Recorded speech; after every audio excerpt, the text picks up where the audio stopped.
आज प्रेस वार्ता जो की गई है वो बहुत गंभीर मुद्दा है हमारे धमतरी शहर के लिए। और पूरा छत्तीसगढ़ का पर्यटन स्थल कहा जाए तो गंगरेल बांध है।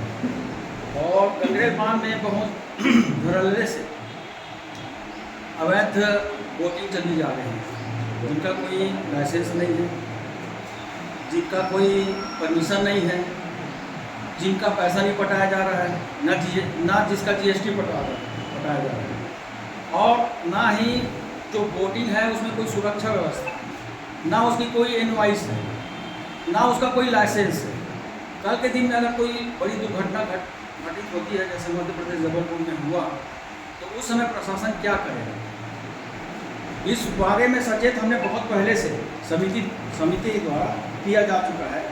ये 24 में बताया गया है, आवेदन दिया कलेक्टर महोदय को, उन्होंने कोई कार्रवाई नहीं की। उसके बाद लगातार 24 को किए, 25 को किए, 26 को किए। जनवरी में जब हाई कोर्ट में इन लोग लगाए थे, चल रहा था समिति की तरफ से स्टे मिला हुआ है, तो हमने बोला ये अवैध संचालन है, हमको क्रीडा का मिला है, हमको व्यवसायिक का नहीं मिला है।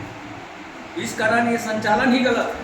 कल के दिन दुर्घटना घटित होती है तो उसके जिम्मेदार कौन रहे? और क्योंकि प्रशासन है जिस कारण उसको कहा गया है। और उसके बाद हमने रजिस्ट्रार एंड फार्मर को भी इसके बारे में जानकारी दिए। और जो सतवन महिलाएं हैं, जो अध्यक्ष थे पहले, उसके द्वारा मनमानी किया गया। समिति द्वारा उनको बार बार चेतावनी देने के बावजूद जब वो नहीं माने, तब यह लिखा पढ़ी का काम किया गया। लेकिन उसके बावजूद भी प्रशासन आँख मूंदे हुए है। वहाँ से वो चला रहे हैं, क्या बोलते हैं, एम्बुलेंस चला रहे हैं, ये उस पार से आएंगे, उसका क्या विज़न है, क्या है, कुछ नहीं पता। उसका इनवाइस जैसे इनके पास नहीं है, वैसे उसका इनवाइस है कि नहीं है, कब खरीदा गया है, उसकी उपयोगिता क्या है, और जो चलाने वाले का लाइसेंस है कि नहीं है, उसका बीमा है कि नहीं है। कल के दिन कुछ होता है तो उसका जिम्मेदारी कौन रहेगा?